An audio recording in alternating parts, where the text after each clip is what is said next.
Hello everyone. In this lecture, I'm just going to go through what I call the journey of an importer. Okay, so some of you guys out there are going, okay, so what is all this importing? What's it all about? What's the procedure? What am I letting myself in for?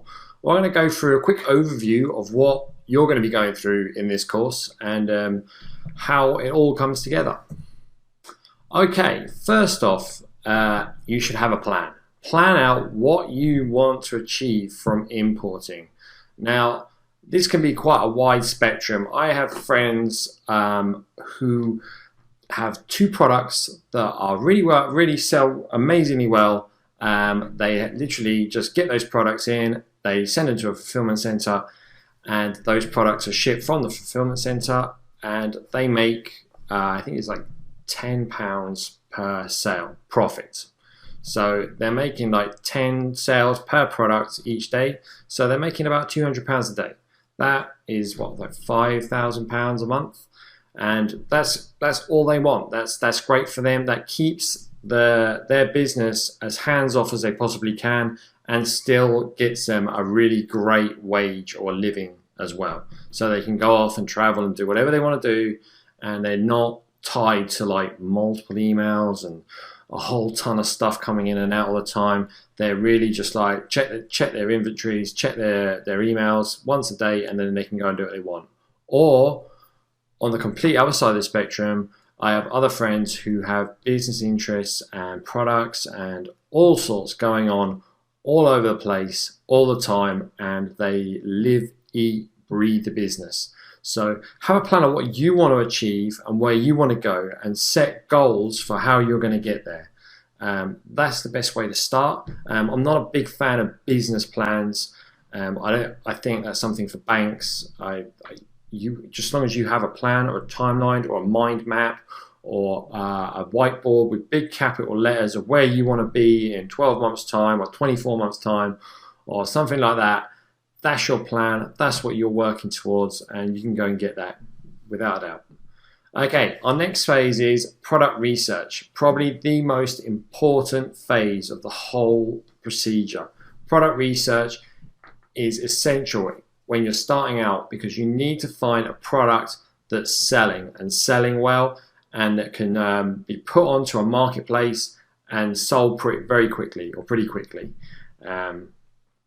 This is done through a whole technique that I use for product research, and I'll be showing you how to do that. We use third-party websites and software that helps us get the data and the metrics down, so we're able to see what products are moving extremely quickly on eBay and Amazon. Once we've got that data, we can then narrow it down and find products that we know that once we get them shipped over, we can put them on the marketplace and they'll sell quickly. Gone. And then we know that we can make money quickly and get started quicker. It's all about getting going, getting that money going, getting a continuous revenue going through your bank account, and basically building your confidence in this game. Okay, the next phase is looking for suppliers. Now, primarily we're going to do this with Alibaba. Alibaba, I don't see a point of looking anywhere else really. Alibaba is the main man, and we'll go there. Alibaba provides you with a whole array of filters and that you can use to break down factories to their reputation. They have ratings on there like gold supplier. It shows how long they've been a gold supplier. So a factory that has gold supplier status has had to reach a certain criteria of good service, and you can see some factories have had it for like 10 plus years, so they are obviously of good reputation with Alibaba. Also, there's other things. Alibaba will go to factories and do on-site checks and make sure these guys are legitimate. There's a whole load of array of other things that you can use to make sure that your supplier that you're looking to do business with is reputable, and you need to do this. Researching suppliers is very important. Okay, the next thing is to make contact with your supplier and request a sample of your product. Okay, getting samples is a fine art. It's a lot of fun. It can be a good old haggle and a bit of a hustle there. Getting the samples from your suppliers is an important part. You want to see what you're going to invest your money into. Having samples shipped over can be quite expensive. but it's so worth it. It's something you can sell your samples once you get them and put them on eBay to recoup some of your costs, and yeah, that should at least break you even. Getting a sample, you'll be also, once the sample arrives, you'll be checking the quality of that. We'll move on to that in a second. But having samples from multiple suppliers, seeing what's out there and what's available is very important. And cataloguing those samples for later dates is also very important. Checking your samples. Once your sample arrives, check their quality and if they are as described. If you ask for a sample and it's in yellow and it shows up as purple, that's not what you asked for, and that could be an indication your factory is not really reliable. If it's made of cloth, is the stitching all right?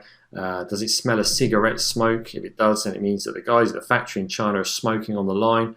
No one in the world wants to open up a package from Amazon and get a good old whiff of stale cigarette smoke. So it's all sorts of things like that. We'll be going into detail with check sheets on how you should check your samples and what you should be looking for throughout this course, and getting a good sample, good quality sample from a good factory is key, and will see you in good stead for the future. Okay, the next thing is to make your first order. Now, on most factories on Alibaba will come at you with a minimum order quantity, or a MOQ. Having an MOQ on a factory listing on Alibaba doesn't mean that much at all. You can haggle them down and get that MOQ broke down to a lot less than what it is. There's ways of doing this, and you really don't want to be, if the factory says that their MOQ is 1,000 pieces, then you don't really want to be ordering 1,000 pieces as your first order from a factory, because that's a lot, and it's also probably going to be quite a big investment as well. So we'll show you ways on how to get a factory to lower its MOQ and send you more, send you less products. You might have to pay more, but you will ultimately have more confidence in the product and the supplier as time goes on if you do it in bite-sized chunks as opposed to just ordering a huge shipment. Okay, the next stage is to sell your product. Sell your product and make your money, okay? Once you get your products and they're selling and you've got confidence in your product and you can see that it's selling, there will obviously be creases that need ironing out. You'll need to get confidence with your supplier, and eventually you'll be able to build out, get it onto Amazon eventually, and take it as big as you want to take it and sell to as many people as you possibly can. Okay, once you get to this stage, really it's about selling, it's about creating great listings and presenting your product in a very professional way. And it's something that I strongly believe in, that customers, if you are competing with someone and their product images aren't that great, or their description isn't that long, or they just really doesn't put that much effort into their product listing, you come out with professional images, you come out with a great looking description, you come out with all these graphics and making it presenting it in a very professional manner, you're the one that's going to get the sale. And even if your product might even be priced a little higher, you inspire confidence, whereas other listings don't. And believe me, I'd say 80% of listings on eBay and Amazon are not that great and are definitely beatable. And we will show you how to do this in this course. Okay, moving on to the last ones here.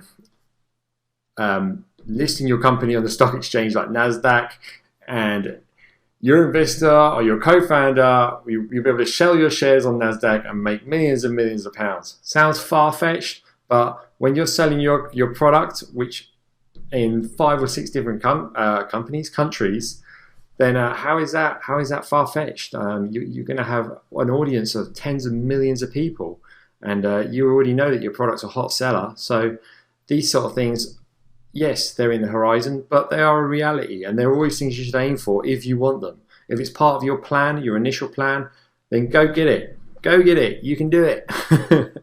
Okay, I'll see you in the next video. Thanks for watching, guys.